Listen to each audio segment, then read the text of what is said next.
Então, mais uma aula aí de programação orientada a objetos. Nossa ideia hoje então é terminar a parte de funções agregadas, né, lambdas e agregadas, e começar a ver JavaFX para poder ver o enunciado do TF já na segunda-feira. Tem uma pergunta ali no chat. Os trabalhos da média de exercício são. Como é que está a pergunta aqui? São o E1 e o 2 da avaliação G1. Eu tenho que olhar, peraí, vamos olhar, não me lembro. Como é que estava a nossa avaliação G1? Faz tempo aí. Opa.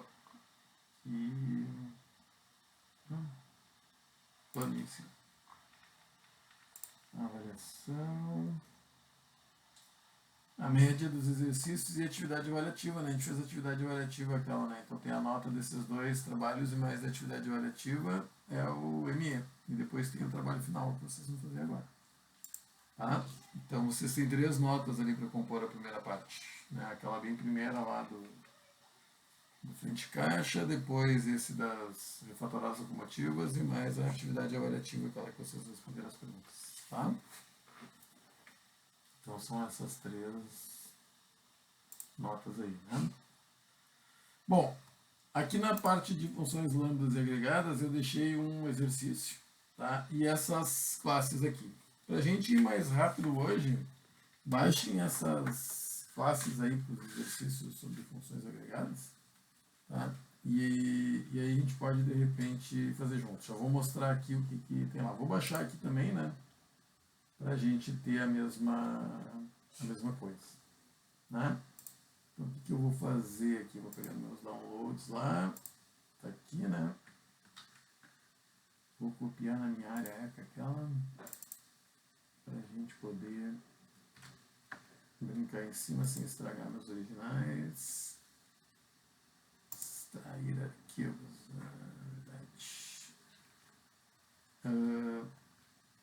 vocês me fizeram, teve alguns aí que entregaram agora há pouco, quer dizer, me entregaram o trabalho com o RAR, né? Eu tive que instalar o WinRAR agora. Ele está se metendo aqui no meu negócio, mas tudo bem, deve funcionar. Classes, exercícios de agregados aqui. Bom, não tem problema. Tá? Então, eu deixei lá essas 3 classezinhas aqui.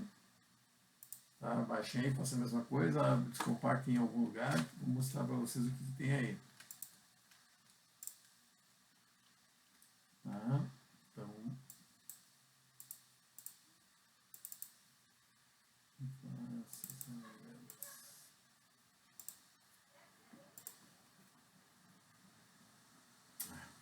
no Open File aqui mesmo, no Open Folder. Cadê? Vai com a linha hoje. Vamos olhar, né?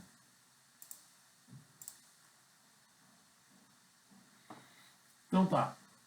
Então aí as nossas classes, né? Não sei se conseguiram fazer também. Acho legal para vocês poderem fazer ao mesmo tempo, né? Vou dando uns tempinhos aí para vocês conseguirem responder as questões, tá? Porque eu deixei assim, eu já deixei o main pronto com o enunciado do exercício, tá? Aqui tem todas as chamadas já. A classe funcionário é uma classe funcionário que já está pronta, tem um monte de getters e blá blá blá. E aí tem o cadastro de funcionários que é onde a gente vai brincar. Tá? Ele guarda uma lista de funcionários. No construtor, ele gera uns funcionários aleatoriamente. Tá? É isso que ele está fazendo. E aí depois todas as funções que são pedidas no exercício, ali um A, um B, um C, eu deixei elas já o esqueleto delas, só que elas não têm código para a gente fazer agora. Tá? Então, se vocês mandarem compilar esse negócio, né, quem está com ele aberto aí agora, JC, Java, ele vai compilar bonitinho. E ele roda só com...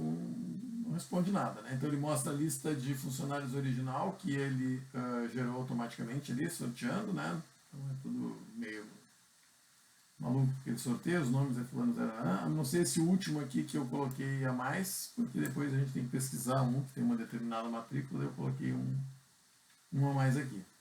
Daí a lista dos funcionários que tem insalubridade dependente, não está saindo nada, porque a gente não escreveu a rotina, a quantidade de funcionários com dependentes a gente não escreveu a rotina, né? Corrige o salário dos insalubres em 20%, não corrigiu nada, né? Eles estão exatamente iguais, se vocês olharem, porque a gente não fez a rotina. Então aqui tem várias rotinas para a gente fazer, tá? Então essa é a ideia. Por que insalubridade é um bullying? Oi? Por que insalubridade é Se bullying? tu recebe insalubridade ou não. Aqui no tá. funcionário ali eu botei. É só para ter bastante coisa para pesquisar, né? Aqui, ó. Aham, para não deixar botando na mão. Insalubridade, tá? Então é isso, né? Vamos lá, então eu deixei aqui prontinho, né, para ser mais fácil da gente ir fazendo junto agora, né? Porque daí vocês têm aquele código que usando na última aula, tem como falar no mudo, ou a Morgana perguntando. Tem sim, só me lembro no final, mas não vou esquecer, tá? Claro que eu tenho ele aqui em algum lugar. Vamos lá, então vamos dar uma olhada o que pede o exercício, tá? Eu já copiei aqui em cima, não, eu copiei acho que no app, né? Para a gente ter o enunciado. Então era para alterar a classe de funcionários de maneira que a mesma tivesse métodos para a letra A, retornar uma lista com todos os funcionários que têm insalubridade e dependentes. Tá? Vamos fazer o primeiro junto aqui para vocês entenderem. Então, vocês têm uma lista de funcionários, né, LSTF aqui, e aí agora vocês têm que fazer nessa rotina aqui, ele retornar a lista dos funcionários que têm insalubridade e dependentes, né? Então tem que filtrar só alguns, né? Então só relembrando aqui, né? Como é que a gente faria isso aqui da maneira tradicional, primeiro, tá? Isso aqui eu vou fazer antes. List funcionários RESP igual, sei lá, eu linked list ou array list, o que vocês quiserem. List, né? Então, um lugar para guardar a resposta. Eu quero funcionário, né? Eu vou querer a lista de todos os funcionários que recebem insalubridade e que têm dependentes, tá? Como é que vocês fariam normalmente, né? Então, para cada funcionário F da lista de funcionários lá, né? Que está aqui em cima. Né? Hoje ela está com 5 caras, né? Como eu já era 5, só alterar essa constante, um monte. Aí o que vocês iriam fazer? Se o F ponto get insalubridade, né, fosse true, né? Sim, ou simplesmente assim, né? Isso aqui já é true ou false. E o F ponto get número de dependentes for maior que 0, então vocês fazem rest.add o F, correto? Encontrou o cara que queria, adiciona, depois não return rest. Correto? Todo mundo concorda com isso aqui? Sim. Solução padrãozinha. Os demais aí entenderam. Pessoal, não adianta, né? Às vezes eu acho que tem uns que estão ficando com vergonha e não perguntam nada. Depois eu colocando. Tem 20 aí, todo mundo entendeu? Tá? Solução padrãozinha, ok. Se a gente compilar e rodar, só para ver, né? A solução padrãozinha funcionando. Aqui, né? Lista dos que têm insalubridade independente. Só tem um. Né? Nesse caso aqui, né? Porque está julgando insalubridade, tem 2 aqui, né? True e true, e só um deles tem dependentes. 2, né? O outro aqui não tem. Tá? Então tá certo. É só esse aqui que é o 325, né? Então para ele só saiu ele. Tá certo. O problema é que, como eu gerei aleatório, cada vez vai ser uma resposta diferente. Né? Mas tudo bem. Como é que a gente faz isso aqui usando agregadoras? Né? Eu vou deixar aqui o código velho só para referência. Como é que a gente faz isso usando as agregadoras que a gente viu na aula passada? Vou fazer isso primeiro aqui para vocês lembrarem e aí depois tudo diferente. Então vamos lá. Eu vou querer dar um return no que? Da lista de funcionários eu pego o string. Né? Estão lembrados? Podemos já botar na linha de baixo para ficar melhor. Vou pegar o fluxo, né? Aquele que é o pipeline, né? Para poder fazer essas coisas em paralelo. E aí eu vou dizer que eu quero filtrar algumas coisas. Eu não quero tudo que tem na lista. Eu vou usar a função filter para selecionar, por exemplo, só os que tem insalubridade. Então, aqui ele está usando um predicate, alguma coisa que retorna true ou false. O get insalubridade já retorna true ou false. Dos que sobrarem, eu quero filtrar aqueles que têm dependentes, né? Então, valores dependentes maior que zero. Nota que o F ele já me dá a lista direitinho, porque ele está sabendo, né? Por inferência que se a lista é de funcionários, óbvio que o F é de funcionário, né? Ele vai aplicar isso sobre todos os elementos da lista. Né? Oi. Professor, o que é que essa string faz mesmo? Voltamos. Espera aí. String. Deixa eu abrir aqui de novo nossos slides da aula passada, para recuperar ali o finalzinho, né? Foi bem no final que a gente falou disso aí.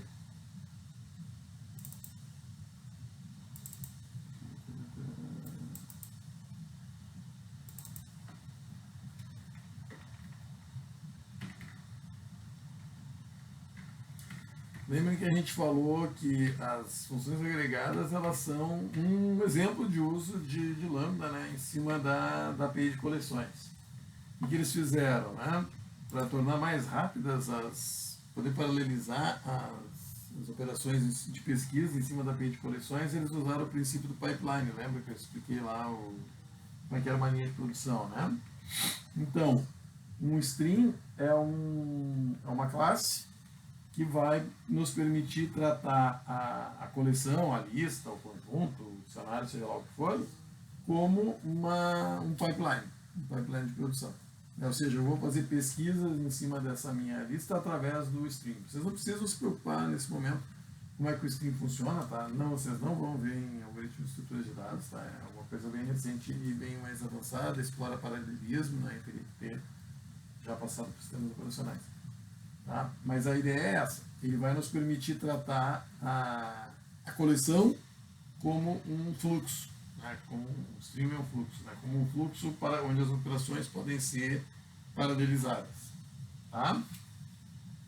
E aí, o que vai acontecer? Essa classe string nos oferece esses métodos aqui. Né? Ou seja, quais são as operações que ela tem. Esse aqui tem muito mais, tá? Esses aqui são os básicos, que eu vou mostrar vários ali nos exemplos. As operações básicas é o filtro, ou seja, eu quero filtrar alguns dos elementos dessa coleção. Tá? Então ali o que eu estou fazendo? Eu quero aqueles que são que recebem insalubridade. Depois dos que sobrarem, eu quero aqueles que têm dependentes. Né? Um outro tipo de operação possível é o map, né? A operação de map reduction. Né?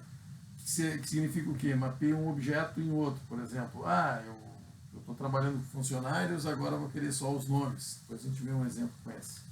Aí ele passa a tratar como uma lista de strings, né? Só sobraram os nomes. E o collect, para a gente poder pegar da string e transformar numa coleção depois, tá? Porque uma string não é uma coleção.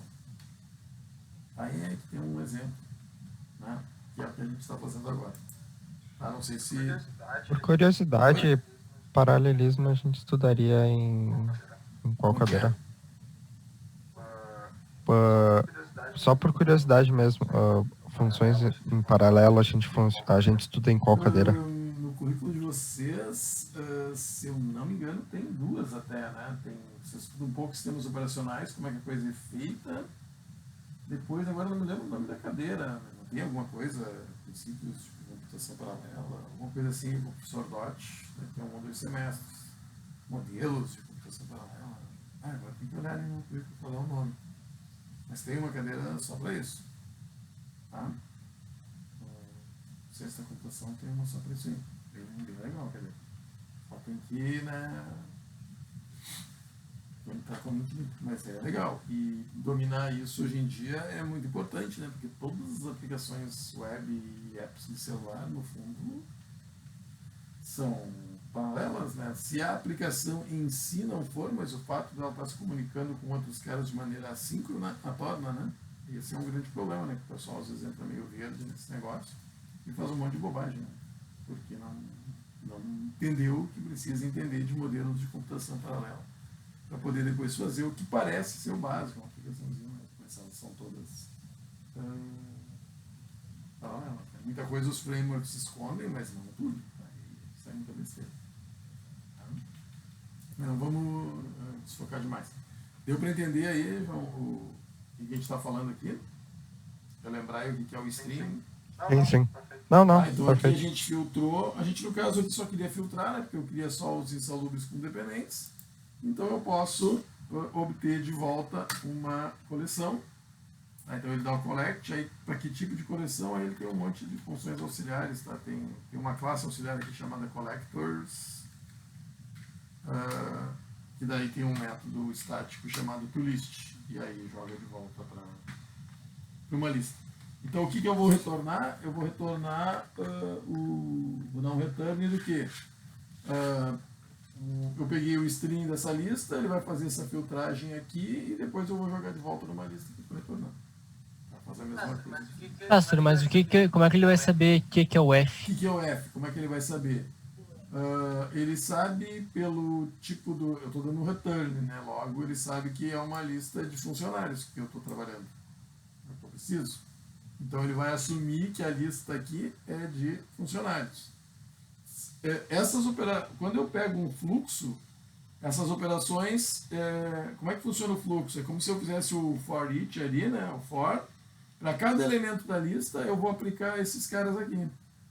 Como a minha lista é de funcionários, eu vou aplicar para cada elemento da lista, então é como se fosse esse for aqui, né? Para cada funcionário F, faça. É isso que ele está fazendo. Eu peguei o fluxo, para cada F desse meu fluxo, faça isso aqui. Então entra um funcionário, né? Para cada F, ou seja, entra um funcionário, o que eu vou fazer com esse F? Vou pegar a insalubridade, vou pegar não sei o que, vou numa lista. Entendeu? Ele infere por aqui, ó. Entendi. Eu tô me acostumando ainda com essa ideia de que ele sabe o que vai chegar, então... Mas ele não sabe por mágica, tá? Cuidem. Ele sabe porque tá aqui. Sim. Em algumas situações ele não consegue inferir, daí a gente tem que escrever. Quando ele não conseguir inferir, ele vai dar erro, daí tu bota explicitamente. Tá? Pode escrever assim também sempre. Não tem problema. Tá? Só que como o compilador está ficando um pouco mais esperto, à medida que eles vão avançando, tu não precisa mais, mas tu poderia escrever assim também. Tá? Não tem problema. Tu poderia dizer, né, qual é o tipo. Em geral, quando são dois, né, quando não é um só, aí a gente acaba tendo que escrever, porque não consegue adivinhar sozinho. Tá bom? Deu para entender aqui? Beleza, então. Os demais aí, tudo tranquilo? Tudo tranquilo, senhor. Copiando aqui o código. Tá. Vamos testar isso aí então agora. Não é a mesma coisa, né? Mas em todo caso. Né? Então, insalubres e dependentes, poder de novo são um, né? Porque a insalubridade só tem, né? Só tem a mesma coisa, né? E agora tem um dependente, só tinha esses dois aqui com true, né? E aí só um deles tem dependentes, que é o 259. Tá? Então vejam que essa forma de escrever, pessoal, ela tem duas vantagens. Primeiro que é muito mais enxuto, né? Tu não tem que fazer o for, o if, não sei lá. e depois que ela explora paralelismo. Então, ela cria um pipeline, né, e aí o compilador sabe que pode distribuir isso aí por várias threads. Claro que para uma lista de 5 caras não faz mínima diferença. Mas se vocês botarem lá 50 mil, 5 mil funcionários, né, empresas grandes, isso começa a fazer uma diferença louca. Certo. Essa estrutura string, filter e collect vai aparecer para todos. Correto ou não? Não, às vezes é só string, map e collect, às vezes é... Vamos ver daqui os exemplos, tu vai ver. Mas Tá, mas mais ou menos string collect... collect se for uma String coleção, collect. às vezes tem um só. Esse aqui é de quantidade, ó. Vamos fazer esse aqui de baixo, tu vai ver que é de quantidade. Aí já não é collect, ele vai te retornar um inteiro. Vamos ver como, tá? Vamos fazer esse aqui juntos também. Não vou fazer o modelo clássico agora, tá? Porque vocês já sabem onde a gente está indo. Tá? Vamos ver direto. Mas, professor, rapidinho. Esse, então, collectors é a classe que ele está retornando e depois tu forçou ele virar uma lista? É que se eu parasse por aqui, ele me retorna um string, tá? E o string não é um negócio que eu consigo iterar nos elementos. O string tem sua lógica interna. Eu só consigo continuar aplicando filter, map, reduce, isso aqui, blá. Eu preciso transformar o meu string na minha lista original de novo, né? Na estrutura de dados que eu possa manipular. Então esse collect serve para isso, para coletar os elementos que estão no string e jogar numa coleção de novo. Aí qual coleção? Aí tu tem que informar aqui. Tá? Aqui ele até... e aí o que acontece? O collectors esse, então aqui tu vai de alguma forma informar para ele para que lista tu deve colocar os elementos que tu coletou aqui, tu reorganizou aqui, né?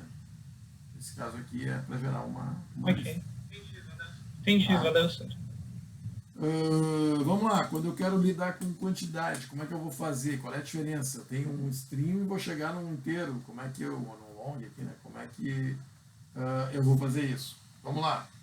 Então, a mesma coisa, eu vou retornar da minha lista de funcionários, então eu vou pegar o stream, tá? Pessoal, isso de botar embaixo sou eu que gosto, tá? Tem alguns que gostam, né? Não é obrigatório, até que vocês derem o format aqui do... Né? Se vocês mandarem o Visual Studio Code formatar, ele bota tudo na mesma linha, acho que ficou horrível, tá? Não consigo entender nada, eu prefiro botar assim embaixo do outro, mas poderia estar tudo, né? Isso, contra aquilo, contra tudo. Então, nós queremos saber quantos funcionários têm dependentes. Então, a primeira parte, vocês já sabem, né? Eu tenho que filtrar aqueles que têm dependentes, é a mesma coisa ali de cima, né? Então, separa só os que têm dependentes, né? Então, para cada um da lista, né? Cada F, então, vai ser o funcionário, ele vai selecionar os que têm dependentes. Bom, mas agora eu quero... bom, contar é fácil, porque contar, ele já tem um método count aqui. E já te devolve um log. Tá? Então basta conta. Isso já te retorna um log. Que era o que a gente queria.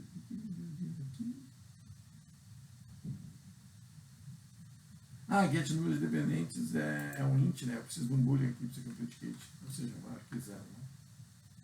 Né? Tá? Deu para entender? Então eu tenho alguns outros métodos finalizadores além do collect. Tem um que é o count. Né? Contar, ele sempre pode contar. Tá bem? Deu para entender aí? Sim, tipo, 3 linhazinhas para fazer um negócio que ia ser pelo menos umas 5. Não, e não é só isso, né? É tu ganha em velocidade também. É muito legal isso aqui. Eu tenho que me acostumar a entender e saber como é que eu posso, tipo, trabalhar com isso. Sim, Count, exatamente. collect. Tem que ir fazendo e pegando os exemplos, porque ela é muito grande essa API, dá para fazer um monte de coisas.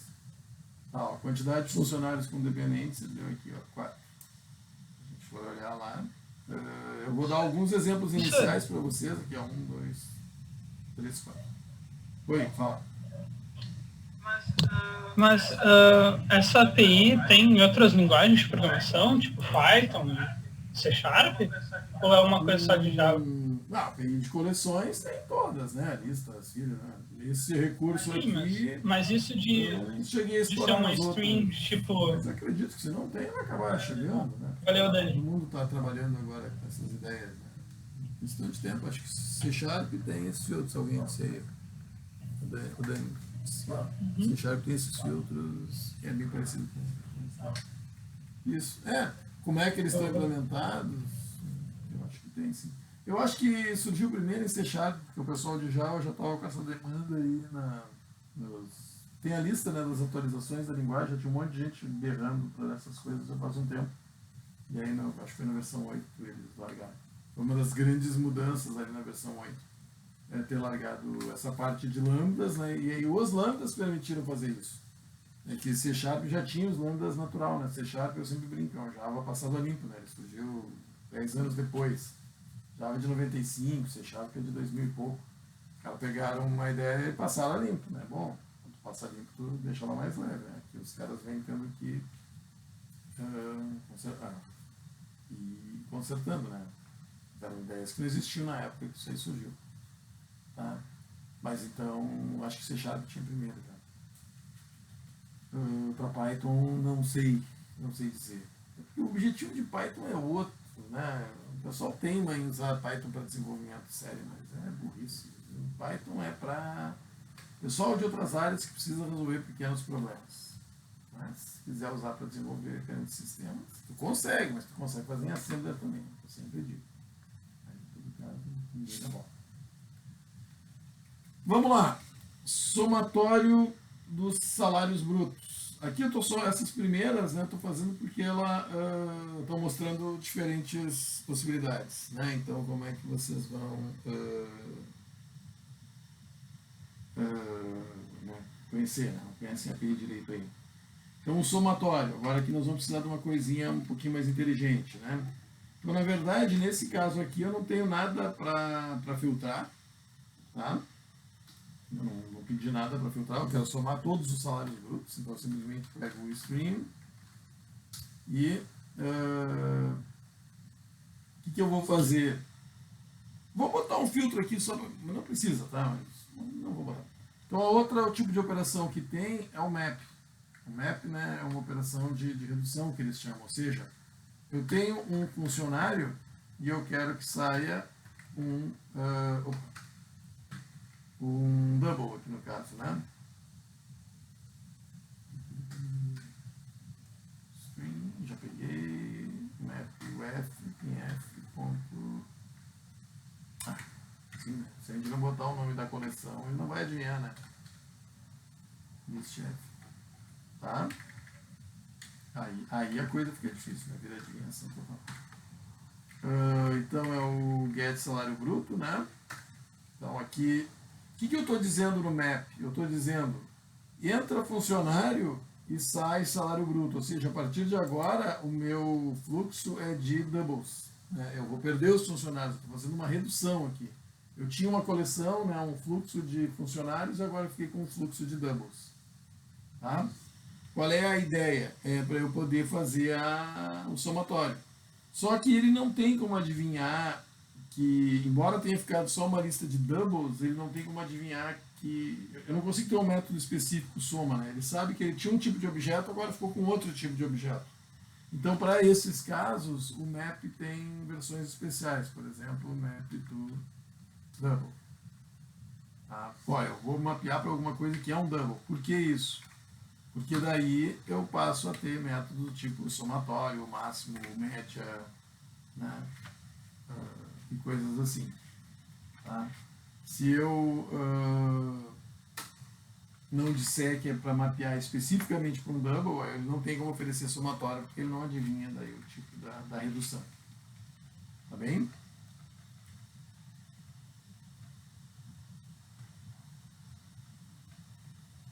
Tranquilo? Eu vou entender aqui. Então esse é o primeiro que aparece uma redução, né? Eu tinha um funcionário, eu reduzi só para uma coleção de doubles e aí somei todo mundo. Tá? Então ele vai somar. Silêncio.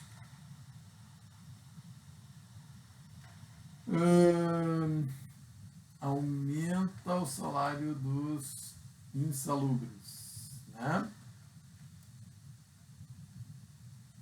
Deixa eu ver se eu me lembro melhor que eu faço isso aqui direitinho. Nesse aí não necessariamente eu preciso retornar alguma esse aqui coisa, não né? retorna nada. Esse não retorna absolutamente nada. Então o que eu vou fazer? A primeira parte vocês sabem me ajudar, né? String. O que eu preciso saber primeiro? Eu preciso saber quem são os insalubres, né? Os que têm insalubridade. Como é que eu testo isso? Filterzinho. Né? Um filter para saber que o cara tem insalubridade. Só que agora eu quero aumentar o salário deles. Ou seja, eu não quero nem fazer uma redução, né? Não quero só os doubles, né? Nem eu quero retornar nada. Então eu posso usar o meu aqui, né? For each, que é o consumer. Executa uma ação conforme especificado pelo objeto. Eu só estou consumindo coisas, né? Eu não retorno nada.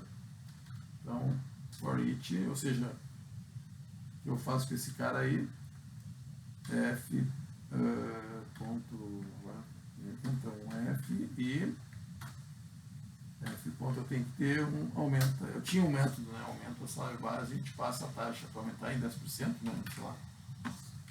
Ele aplica uma operação sobre o cara. Claro, que no caso, se eu não tivesse operação, eu teria que inventar uma outra maneira de fazer. Eu tinha deixado aí, eu tenho uma operação para aumentar o salário de um, né? Agora eu estou mandando aumentar sobre todos. Né? Se vocês fizessem ali list f.string.forEach, ele passaria sobre todos eles. Tá? Mas aqui eu quis, não, são só sobre alguns que é para aplicar aquilo ali. Então filtra primeiro. Tá? O for each aqui no caso do string é o consumidor que eles chamam, né? O consumer, ou seja, tu manda alguma coisa, ele faz uma operação lá dentro, mas não te retorna nada. Tá? Então, 3 tipos diferentes de coisas aqui a gente fez, né? Quando eu quero fazer seleções e coletar uma resposta, quando eu quero só, sei lá, contar, por exemplo, né? Selecionar e contar. Quando eu quero mapear, por exemplo, para algum tipo específico e poder fazer operações específicas daquele tipo, né? Se for double, int, float, aí vai ter soma, média, sei lá mais o que tinha ali, um monte de coisa assim. Ou então quando eu quero fazer uma operação em cima de cada um dos elementos. Quero aplicar uma operação em cima de cada um dos elementos da lista, né? Se for de toda a lista, pessoal, eu não preciso nem dos strings, depois eu vou mostrar para vocês. Mas se eu vou fazer uma seleção, alguma coisa, daí eu preciso. Tá?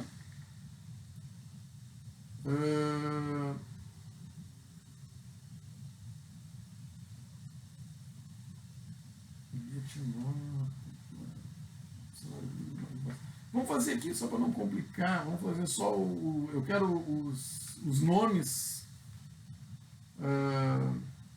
Depois a gente bota no aqui. Eu quero os nomes daqueles que têm o salário bruto maior do que é maior do que 10% do salário básico que está aqui no enunciado. Onde é que está o enunciado? Isso não faz sentido. O enunciado está aqui no app, né? Retornar uma lista de strings com nome e matrícula de todos os funcionários que o salário bruto é mais de 10% do que o salário básico, ou é 10% maior, né? E ficou uma confusão aqui, mas tanto faz, tá? O bruto é 10% maior que o salário básico. É isso que ele quer. Então vamos lá. Agora vocês vão me ajudando aí. Então, primeiro, lista de funcionários. String. É a primeira parte. Fácil. Né? O que eu tenho que fazer primeiro? Eu quero o nome e a matrícula daqueles cujo salário bruto é 10% maior que o salário básico. O que eu tenho que fazer primeiro? Tem que primeiro saber quem é que tem salário bruto mais que salário básico. Para isso eu uso qual função? Filter. Tá? Então, vou ter um filtro, entra um F, e aí eu tenho que dizer, né, bom, o F ponto get salário bruto tem que ser maior que o F ponto get salário base vezes 1.1, né? Opa. Isso. Agora selecionei aqueles que eu queria. Só que agora eu não quero, eu quero só os nomes e matrículas, né? Eu quero uma lista de strings com os nomes e matrículas, ou seja, então de funcionário eu quero passar para uma string. Por que 1.1? Porque quando tu multiplica por 1.1 tu consegue aumentar em 10%, né? Se tu multiplicar por 0.1 tu pega 10% do valor. Se tu multiplicar por 1.1 tu vai aumentar o valor em 10%.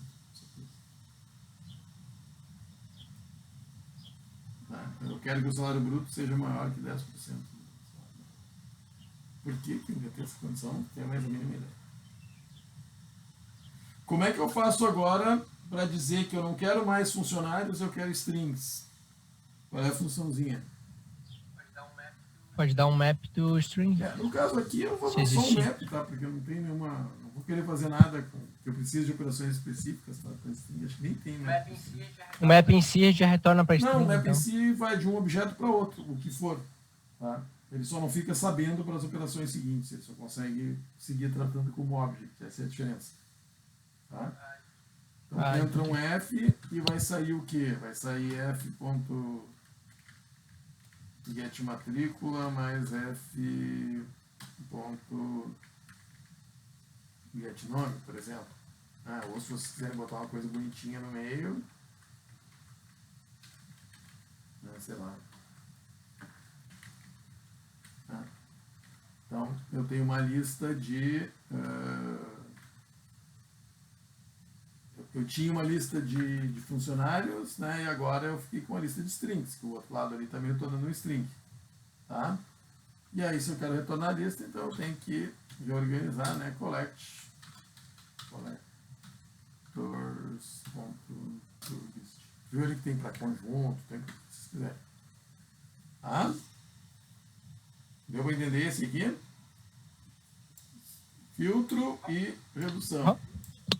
Antes de reconstruir a lista da resposta.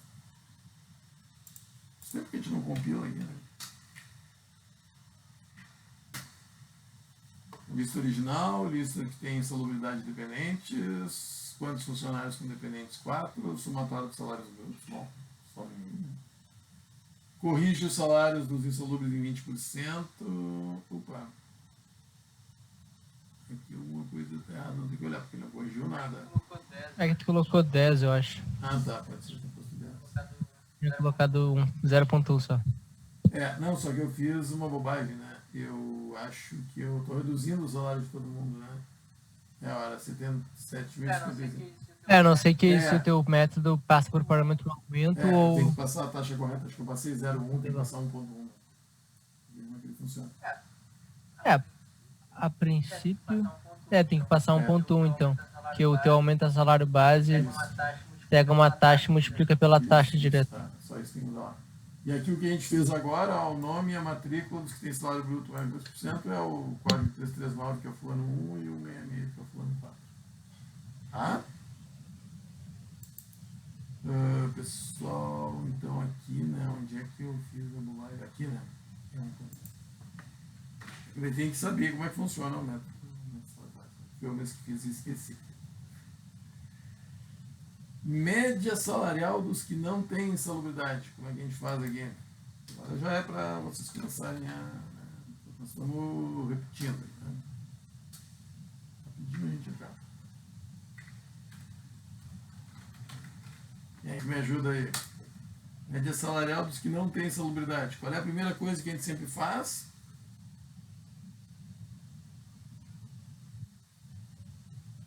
Primeira coisa faz um ou mais filtros, né?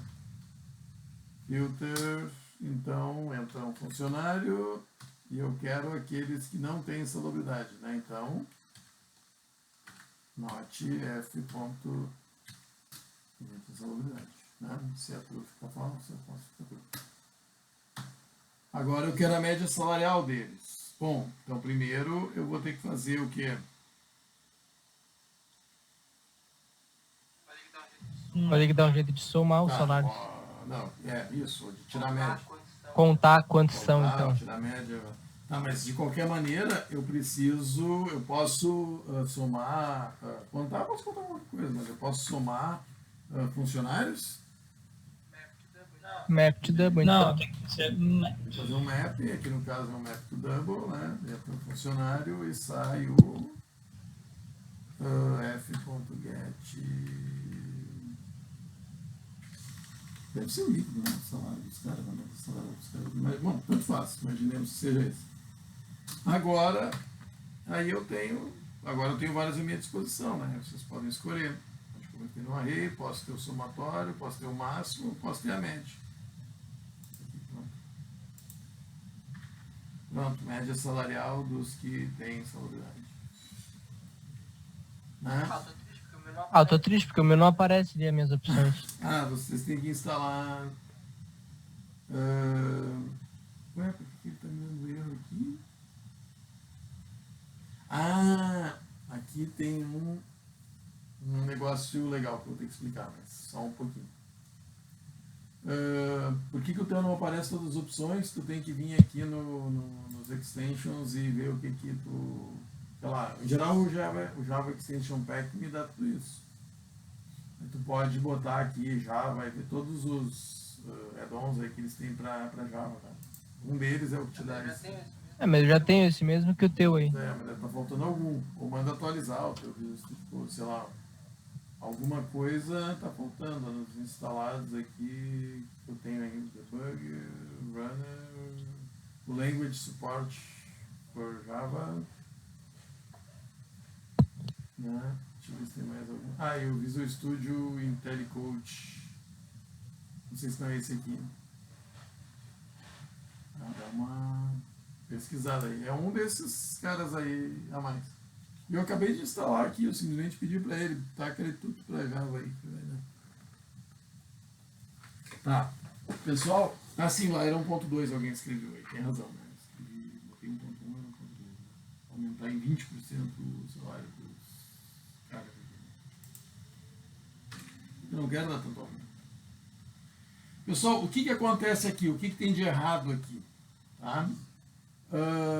O problema, se a gente colocar em comentário essa aqui, vocês vão ver que vai desaparecer. Por que aí desaparece? Só porque eu não fiz o filtro, daí dá certo. É o que na outra tinha dado certo lá. E o que acontece aqui? Mas continua o erro, né? Qual é a diferença nos dois casos? Imaginem que todos os funcionários têm insalubridade. Né? Daí o que vai acontecer? O meu filtro vai tirar todo mundo. A minha lista vai ficar vazia e eu vou tentar calcular a média de uma lista vazia e vai dividir por 0. Né? E a média, o que é? O somatório de tudo dividido pela quantidade de elementos. Aí daria pau. Né? Nesse outro aqui, não tinha problema porque eu mandei, aqui era somatório, né? Soma todo mundo, não tem problema. Aqui era conta todo mundo, não tem problema. Se der 0, deu 0. Se der 0, deu 0. Na média dá problema, né? Porque corre o risco de não ter ninguém. Tá? Então, vocês vão ver que esse cara aqui, ele não está retornando o average, ele não retorna um double. Ele retorna aqui um optional double. Tá? Essa é a noção de optionals do Java, que também é uma coisa bem recente e acho que tem em C# também. O que é um optional? Um optional é um cara que pode ter a média ou estar vazio. Né? E em vez dele dar erro, ele te retorna um cara vazio. É um objeto do tipo optional. Mas eu não quero um optional. Eu quero um double. Pô. Então, nós vamos ter que dizer para ele, bom, então tu tem várias opções. Né? A mais simples é usar o or else, por exemplo, 0. O que eu estou dizendo aqui? retorna a média, se ela for vazia, retorna 0. Mas por que eu estou dizendo? Já te dito, retorna 1.1, retorna 0.0, se for vazio. Entende? Se a média não der para calcular, o que eu retorno?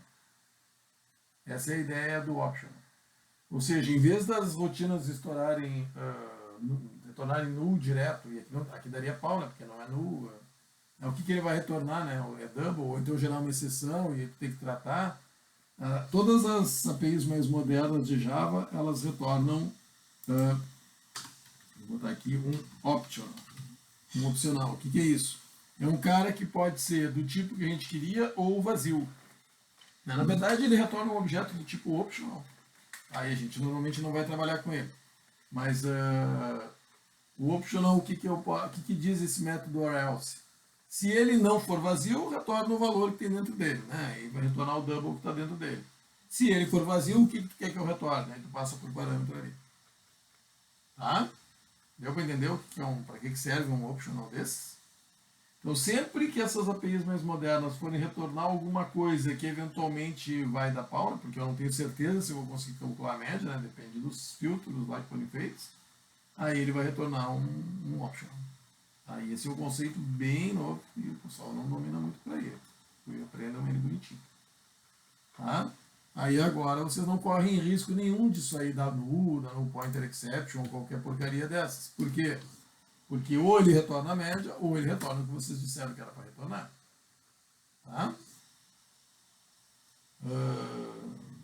Onde é que está ali? Nome e matrícula dos que tem salário bruto maior que 10% do base não retornou ninguém, porque provavelmente não tem isso, né? A gente pode depois botar uma condição menos restritiva, né? E a média salarial dos que não recebem salubridade deu aqui, 6.934, aí teria que calcular. Tá? Mas tentem verificar depois se vocês conseguem. Veja se vocês entenderam bem direitinho a ideia dos optional, que eles começam a surgir em todas as APIs mais modernas, e o pessoal começa a fazer muita bobagem. Tá? Aqui vamos dizer que, sei lá, se for maior que 1%, né? Vamos ver se daí se tem alguma coisa, né? Acho que eu exagerei na condição ali. Aí não tinha ninguém.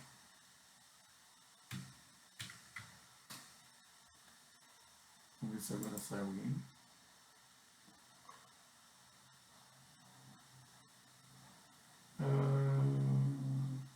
Agora saiu aqui algum.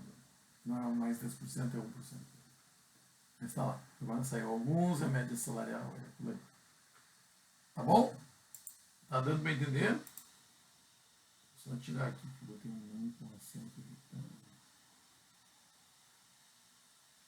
Por que eu botei um?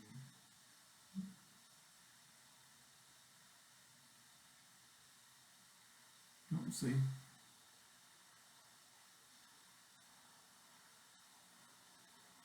Não tá.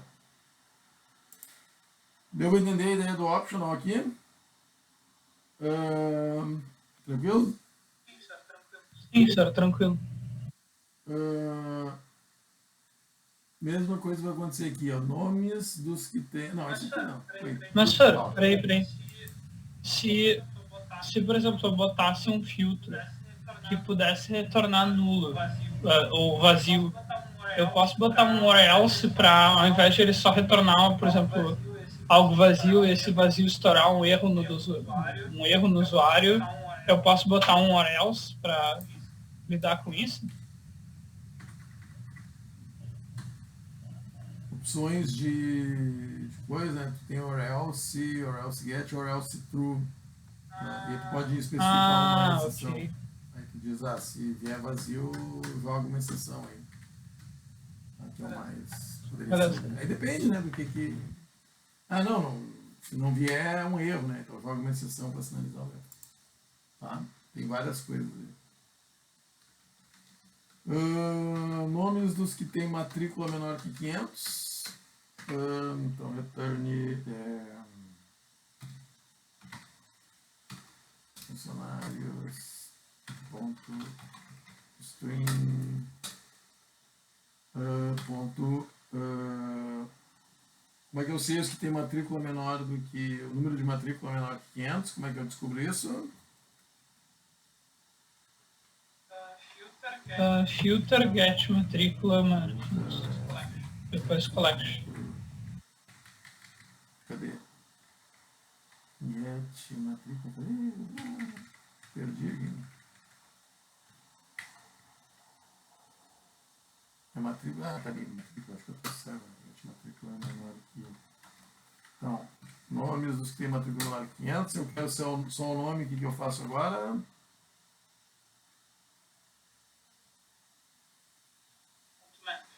Ponto map.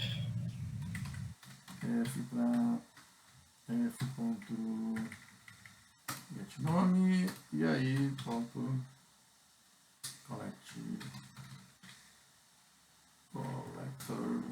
ponto list. Né? Se eu quisesse os nomes únicos, era só fazer o collectors ponto to set, aí não me devolveria 2 repetidos de maneira nenhuma, né? Ficaria barbadinho. Chegando no final, esse aqui, ó, eu quero o salário líquido do cara que tem aquela matrícula. E não é um dicionário, né? Então eu tenho que pesquisar.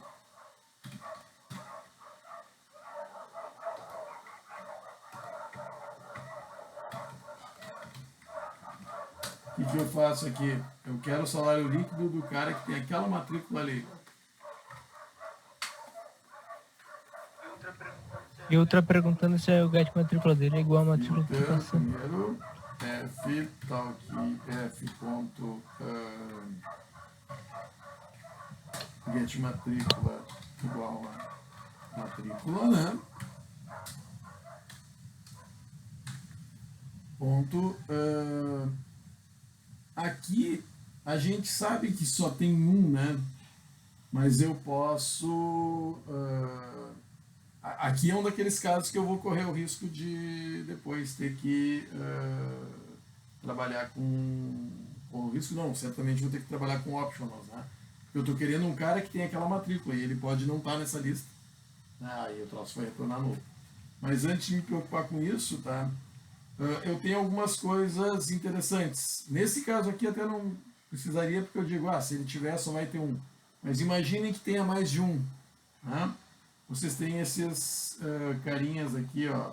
Por exemplo, find any, né? Ou find first. O primeiro que tu encontrar, ou qualquer um dos que tu encontrar.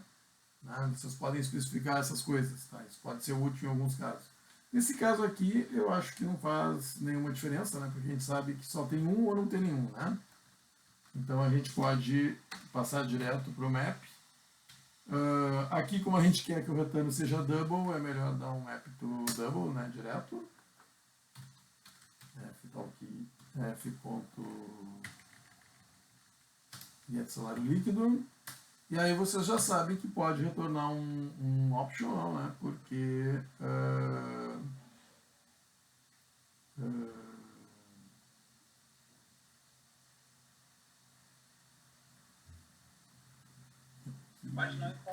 Pode não encontrar. Né? Deixa eu ver aqui uma coisa. Só que ele não me dá o optional direto aqui, né? Tem o mínimo também, né? Ele não tem, então eu vou ter que dizer para ele. Daqui eu preciso dizer, ó, encontra o primeiro ou encontra qualquer um deles, né? E aí sim, esse cara aqui, se não tiver ninguém, eu consigo dizer, else, sei lá.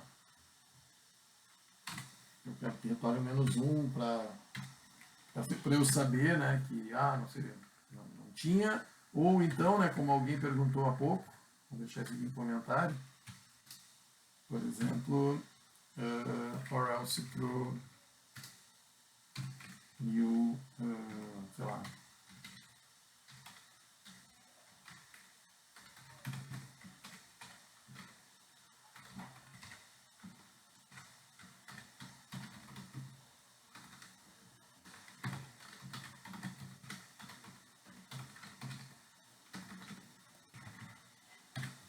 Tá?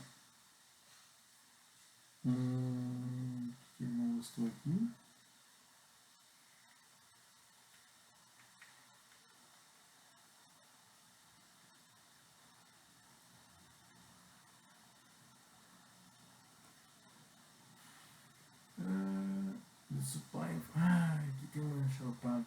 né? Agora eu me inventei aqui ele precisa um cara que fornece a função que vai ser gerado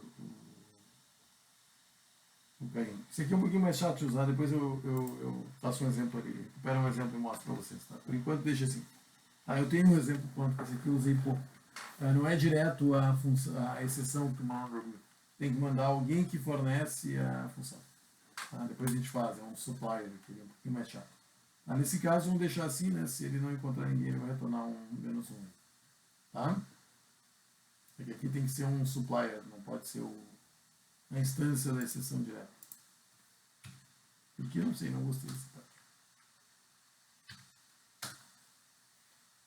Tararã, matrícula maior 500, salário líquido com o funcionário de código 180, ele está ali, né? Então, eu sei que está porque foi aquele que eu botei de propósito. Né? E depois aqui, ó, eu perguntei o salário líquido do funcionário de código 30 e não tem nenhum funcionário de código 30, então ele já deu -1 aqui. Tá? Eu tinha feito 2 chamadas para essa rotina, uma com cada coisa. Tá? Então, aí vocês têm um conjunto grande de... Eu vou dizer, deixar anotado, né, que precisa de um supplier aqui, a gente tem que...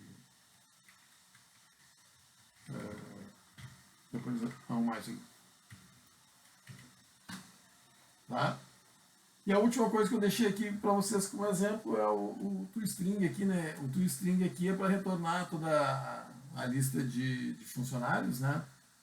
Daí eu usei um for each aqui direto para acrescentar cada funcionário no stringão aí de funcionários. Tá? Nada demais. Se vocês olharem aqui no app, tá, vocês vão ver que para todos eles, quando eu quis imprimir as coleções, ó, eu já usei o for each direto. Porque são 2 coisas diferentes. Vocês têm o for each como consumer na classe no string, tá? E vocês têm um método for each, que é um método normal, né, em todas as coleções. O list tem for each, tem for each. Todos eles têm. Tá? Que funciona na mesma lógica. Né? É como se fosse o consumer, mas já direto em cima da coleção. Não precisa criar um string para depois chamar. Se vocês têm só uma lista e querem, né, percorrer toda ela fazendo alguma coisa simples, né, um consumer, vocês podem chamar direto lista.forEach, que nem isso aqui, né? System out print ali. Tá? Dá para entender isso? E aqui na última eu deixei o modo compacto. Esse aqui é sacanagem, tá? Só para vocês saberem que existe.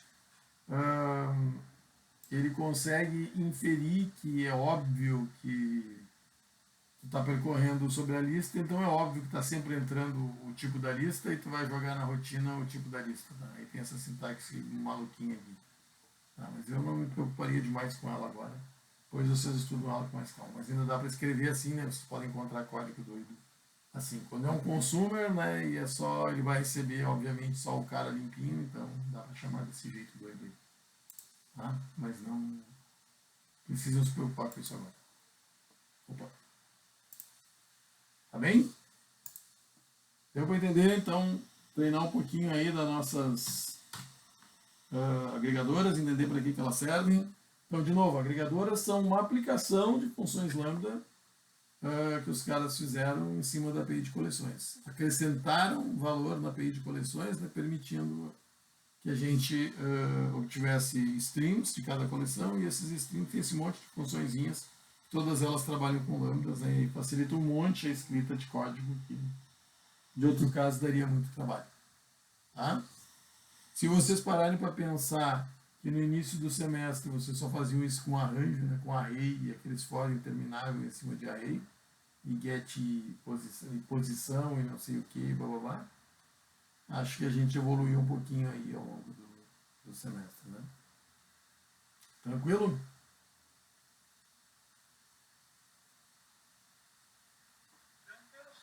Tranquilo, senhor. Então tá. Pessoal, mudando de assunto, tá? Então paramos aí com as agregadoras. Nosso último assunto antes do trabalho final não é mais chato, tá? Isso aqui é uma API para vocês construírem interface com o usuário usando janelas. Tá? Não é Não é Java, é só uma API lá que existe. Tá bom? O que acontece?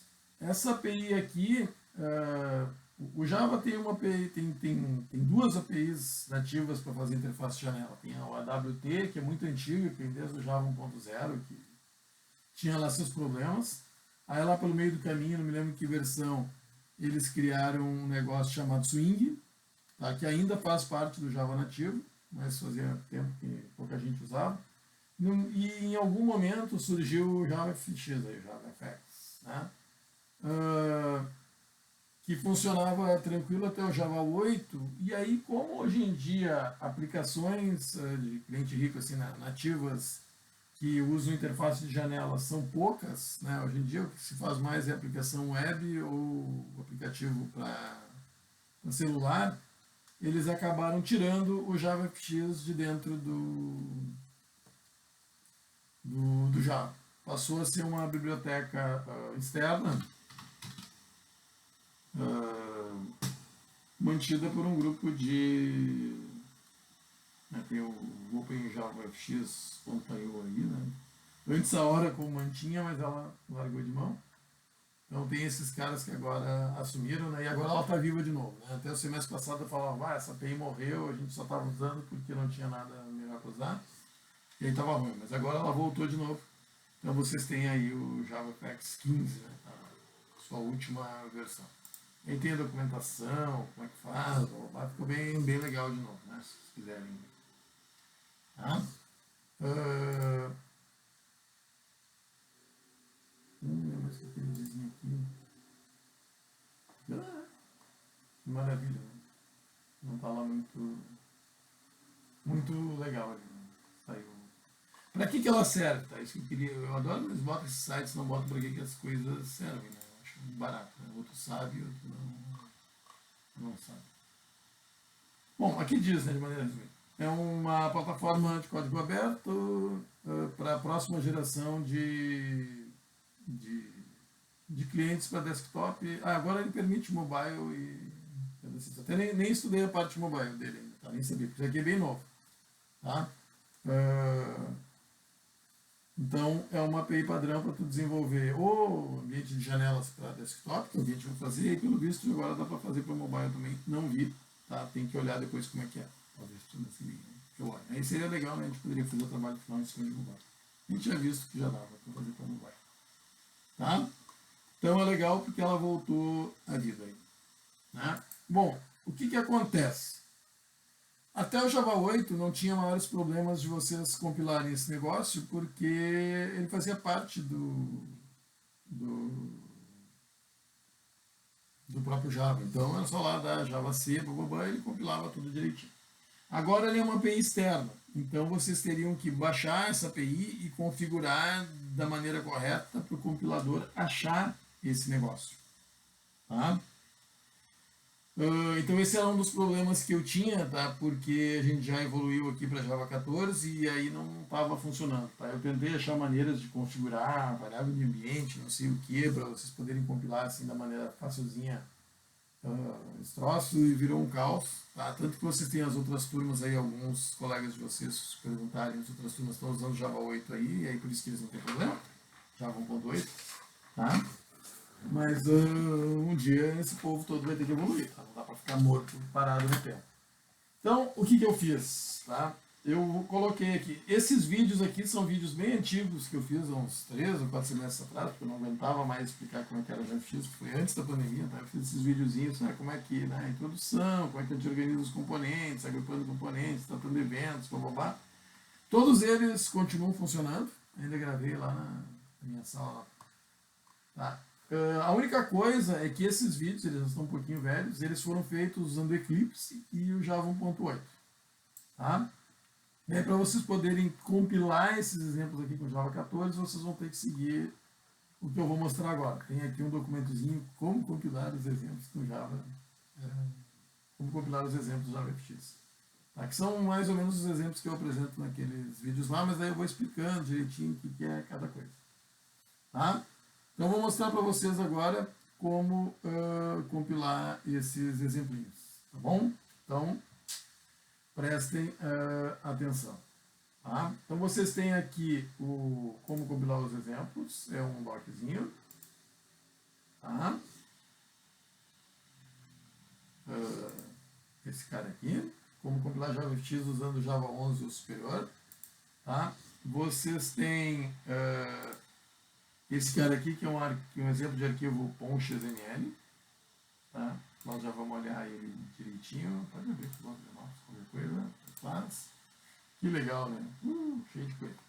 Tá? Não se apavorem antes do tempo, respira, respira. E aqui vocês têm os exemplinhos. O mais simples dele é o Hello World.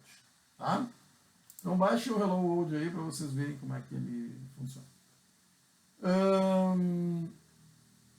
Ok. Tá? Eu tenho o Hello World já aberto aqui, o zip dele aqui ontem, né? Então, já fizemos. Cadê o Hello World? Caraca. Perdi o Hello World. Será que esse eu nunca fiz?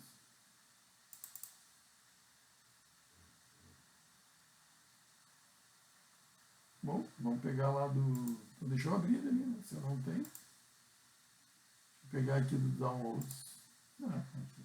Não. Eu deletei sem querer. Ctrl-C, deixa eu voltar pra cá.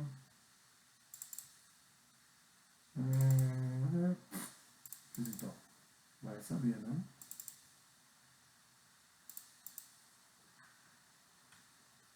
Eita, aqui o Hello World, eu só não tenho ele aqui. Já estava aqui, vou extrair de volta, né? Extrair arquivos. Eu quero uma pasta dentro da outra. Tá, agora eu tenho o Hello World de novo. Acho que eu deletei sem querer aí, mas eu tinha o zip. Tá? E eles estão assim.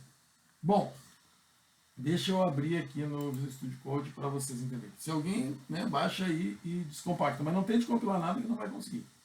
Tá? Olha só, começo de conversa. Tá? Essa história de largar todos os arquivos na pasta raiz é amadorismo. Tá? Não é assim que se faz programa em Java nem no Visual Studio Code. Depois a gente vai ver direitinho como é que se cria isso semestre que vem, quer dizer, vocês vão ver com alguém em técnica de programação. Mas o fato é que a gente tem algumas estruturas bem padrão para projetos Java, tá? E elas seguem essa filosofia aqui, né? Então tu tem uma pasta source, src de source, né? Código-fonte, aí main e Java. Porque tu pode ter fontes em outras linguagens, tu pode ter projetos que envolvem mais de uma tecnologia, né? Porque o main é aquele, e embaixo do main normalmente tem source, main e teste. Tem a parte de teste também, que vocês não viram ainda. Então, por enquanto, source main Java é a estrutura básica, e aí vocês botam os arquivos aqui, se quiserem daí criar mais pastas, né, pode criar. Então está aqui o meu Hello World JavaFX. Segura, só isso não adianta. Então essa é a estrutura básica de um projeto Java. Tá? O que acontece? Ou vocês configuram uma montanha, baixam a biblioteca JavaFX e configuram um monte de variáveis de ambiente. Ou, por exemplo, eu sei que tem uns de vocês aí que usam Eclipse, ou usam IntelliJ, ou usam não sei o que. Vocês vão dizer para o IDS configurar, né? O JavaFX está lá onde ele se configura sozinho e resolve para vocês. Mas vocês vão estar totalmente na dependência do Eclipse, ou do NetBeans, ou do Visual Studio Code, da maneira como eles funcionam.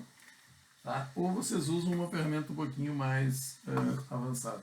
Tá? E eu vou sugerir que vocês usem essa. Tá? O que nós vamos usar? Nós vamos usar Maven. Usar o básico de Maven. Semestre que vem vocês aprendem esse troço aqui direito. Mas foi a saída que eu achei para a gente fazer o trabalho final de uma maneira legal. Tá? Então, o Maven é uma ferramenta que, entre outras coisas, semestre que vem vocês vão ver que ela serve para mais coisas do que isso, ela serve para vocês informarem quais são as dependências do projeto de vocês.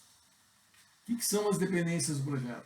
Esse projeto ele usa JavaFX. Essa é uma dependência. Ele depende de uma API externa. Ele não é feito só de código que vocês escreveram.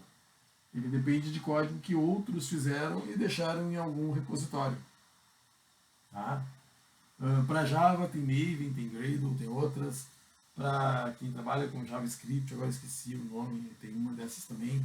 Tá? Para várias tecnologias tem esse tipo de ferramenta. Por quê? Porque senão fica um inferno de saber, né, e gerenciar. Eu tenho um projeto grande, ele usa uma tecnologia JavaFX para interface, não sei o que, JPA para acesso, mapeamento objeto relacional, não sei o que, SQL para acessar o banco de dados MySQL, alguma outra para fazer autenticação web. Ninguém mais escreve todo o código hoje em dia. Seria loucura, né? Tu não vai escrever todo o código da tua aplicação. Tu vai usar montanhas de APIs de terceiros. Então, o Maven ele serve para a gente descrever quais são as dependências do meu projeto. Né? Como é que a gente faz isso? A gente faz isso usando um arquivo chamado .xml. Tá? Então, esse é um arquivo XML, né? Então, aqui tu está dizendo algumas informações sobre o teu programa. Aqui, basicamente, né, de que maneira tu quer comportar, qual é o nome dele, né? E aqui eu estou dizendo quais são as dependências. Eu tenho uma dependência da org OpenJavaFX, JavaFX Controls. Tá? Então, essas são as minhas dependências. Depois aqui ele tem umas regras de construção. Isso vocês não precisam se preocupar agora, vocês só vão usar essa. Mas só para saber mais ou menos do que se trata. E aqui, então, nas regras de construção, eu só tenho que dizer para ele qual é o nome da minha classe main, para ele saber que é essa aqui que o programa vai começar. Tá? E daí ele vai ser capaz de gerar um .jar empacotadinho, bonitinho, que roda o meu negócio. Tá? Então, essa é a ideia do Maven. O Maven trabalha a partir de um arquivo de descrição, qual é a versão de Java que é para usar, né? Qual é o JavaFX que é para usar, como é que é para construir isso, cadê a classe main, e a partir disso ele é que vai compilar o projeto. Então, qual é a primeira coisa que vocês têm que fazer, se não funciona? Vocês precisam baixar e instalar o Maven. Tá? Vocês têm que dar download e depois executar. Tá? Vocês podem pegar um download daqui, né? É tudo grátis, né? Então vocês 10 minutinhos ainda, né? Ele dá o System Requirements, aí vocês escolhem qual é o mil, de onde vocês querem baixar, e aí escolhem, né? Qual é o melhor aqui para baixar? Aqui?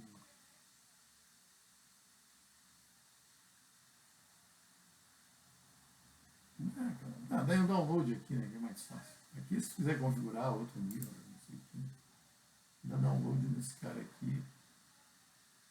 Ele para pagar. Eu adoro esses. Tá aqui. Adoro quando esses caras complicam, porque era para ser simples, né?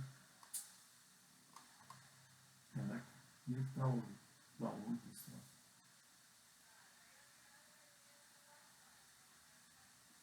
Volta lá na página principal. Estudar download, ele joga lá. Adorei.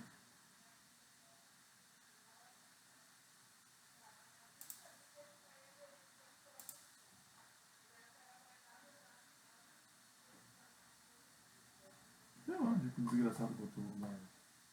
Qualquer coisa escrevam aí, como é que é, Maven download, vai aparecer lugares para vocês baixarem esse negócio. Pelo Google, tá? O download, desgraçado. Ele cai aqui de novo.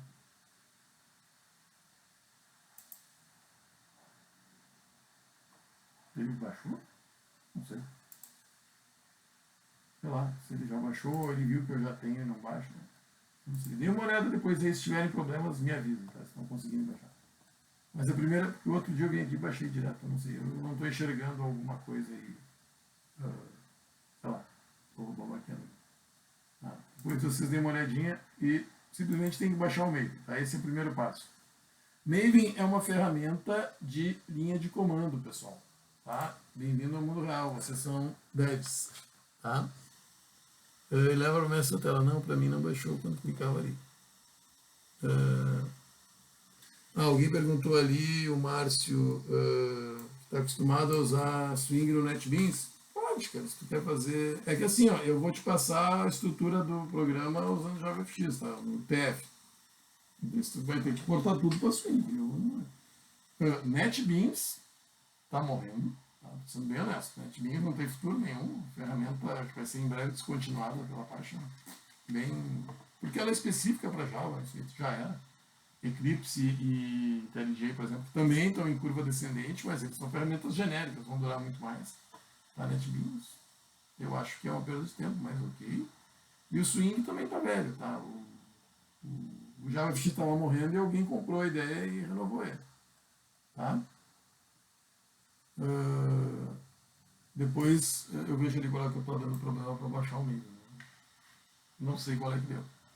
Na verdade, eu não costumo instalar as minhas coisas, agora não mais, eu não instalo mais minhas coisas assim, tá? Eu uso para que a minha máquina de vocês não fique uma bagunça quando é máquina Windows, né? Se alguém usa Linux, dê apt get Maven que ele vai baixar, né? Se sabe usar Linux de verdade, né? Se não, no Windows o legal é usar o Chocolate, né? Que é a mesma coisa para Windows, né? Que eles querem, mas eu não quero complicar demais a cabeça de vocês. Eu simplesmente dei um choco Maven e ele instala para mim, né? E aí vocês têm uma gestão das coisas que estão instaladas, né? Mas aí vocês não precisam instalar esse troço aqui se não quiser. Tá? Depois a gente dá uma fuçadinha ali. Isso, boa, máximo. Eu aprenderia coisas novas, né? Já tem problema. Eu não vou te descontar se tu fizer isso, tanto faz. Tá. Só voltando aqui, tá? Maven é uma. Assim como o Choco esse aí, eles são. Eu não esqueci qual é o que me mostra tudo que eu tenho instalado ali, por exemplo, né? Esqueci. Esse aqui é só para mostrar, né?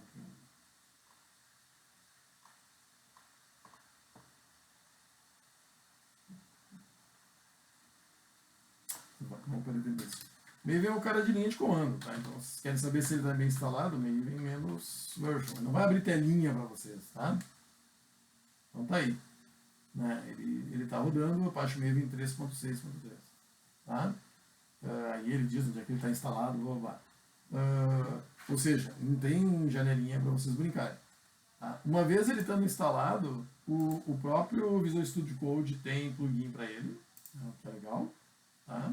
Vocês podem. Aqui eu não vou usar o plugin, eu vou fazer a brincadeira direta aqui na linha de comando para não complicar a vida demais. E vocês, tá na hora, desde o início do semestre eu falo nisso, né? Tem que aprender a brincar com a linha de comando, seja DOS, seja Unix, tá? Não tem jeito. Então, como é que a gente faz para compilar esse cara se vocês têm o Maven instalado? Tá? Qualquer coisa, se tiverem problemas com o Maven, eu boto daqui a pouco detalhes ali, a orientação de onde que vocês fazem o download. É só dar o download, o instalador dele ele se instala em qualquer lugar, e a partir daí ele está na linha de comando. Né? Vocês podem dar um Maven menos version só para testar se ele está funcionando. Aí o que acontece? Ele sempre vai usar o arquivo POM para saber o que ele tem que compilar. Tá? O arquivo POM, eu deixei uns prontos aí para vocês, tá?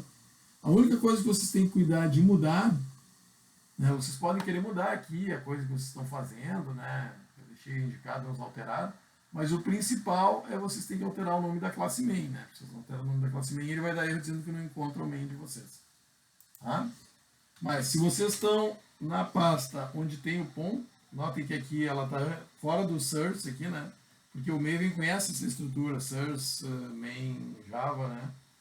Então, aqui onde tem o POM, vocês simplesmente dão Maven. Tem vários comandos, pode dar Maven compile, Maven test, Maven run, um monte de coisa. Para rodar o JavaFX, o melhor aqui é dar o Maven JavaFX run. Ele vai compilar o programa e se não der erro, ele executa. Tá? A primeira vez que vocês rodarem isso, ele vai começar a disparar um monte de linhas. Por quê? Porque ele vai ver que vocês não têm o JavaFX na máquina e ele vai baixar o JavaFX e configurar todo o ambiente para vocês. Tá? Como aqui no caso eu já tinha, ele só compilou e rodou a minha fantástica janelinha de Hello World, que não faz droga nenhuma, a não ser quando aperta aqui, eu imprimo Hello World lá no console. Tá? É a coisa mais bagaceira do mundo.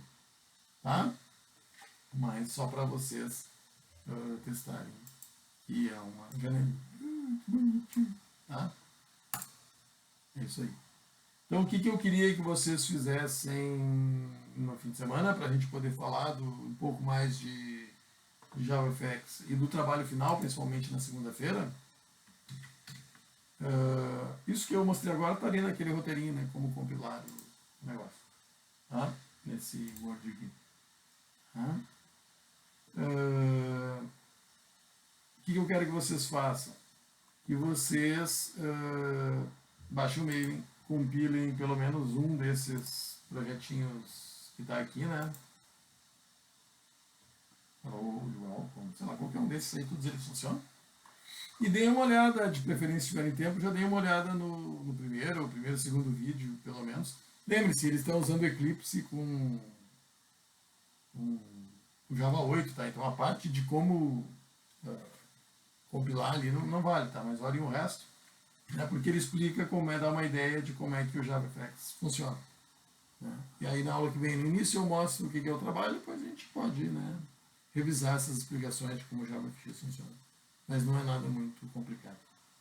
Tá? Tranquilo, senhores? E aí, depois eu deixo o videozinho aí da nossa aula lá no site e já boto ali de onde é que baixa a porcaria. Porque, sei lá, é alguma bobagem que eu estou fazendo agora aí. Não enxerguei ali onde é que está o download. Me lembro de já ter acontecido isso uma vez. É meio idiota, a gente acaba não vendo. Vou parar a gravação.